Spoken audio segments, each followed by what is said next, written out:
Hey GED students, it's GED question of the daytime, and we've got a question here about circles. Let's go ahead and take a look.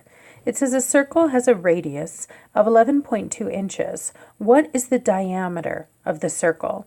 Now, just to let you know, most of the things you need to know about circles are going to be found for you on the GED formula sheet, but this problem right here is an exception to the rule.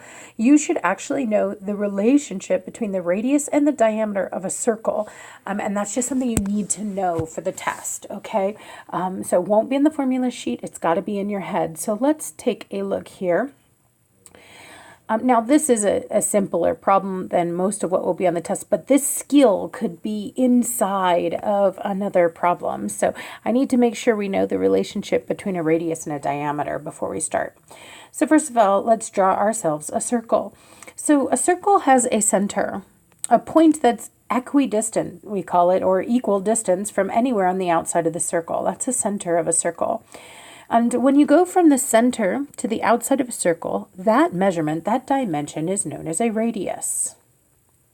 Radius. So a radius goes from the center to the outside. But remember what I said. I said the center of a circle is equidistant.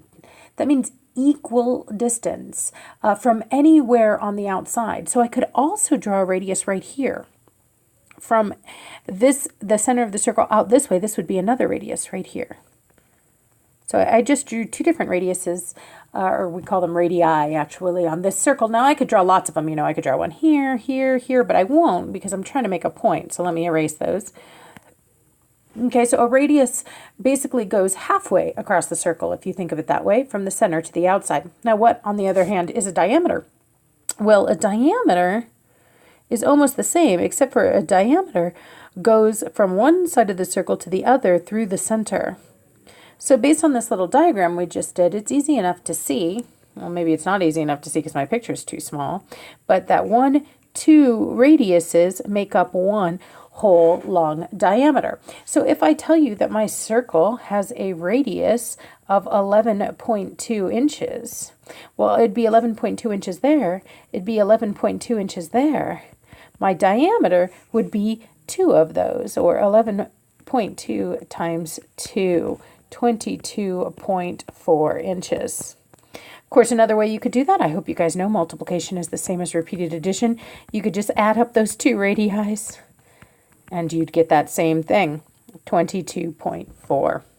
Okay, so if the radius of a circle is 11.2 inches, what's the diameter? 22.4 inches. Didn't need a formula sheet. What you needed was your knowledge of what radius and diameter mean. All right, if you have any questions about this or any other GED math topic, be sure to drop it in the comments and I'll do my best to answer it.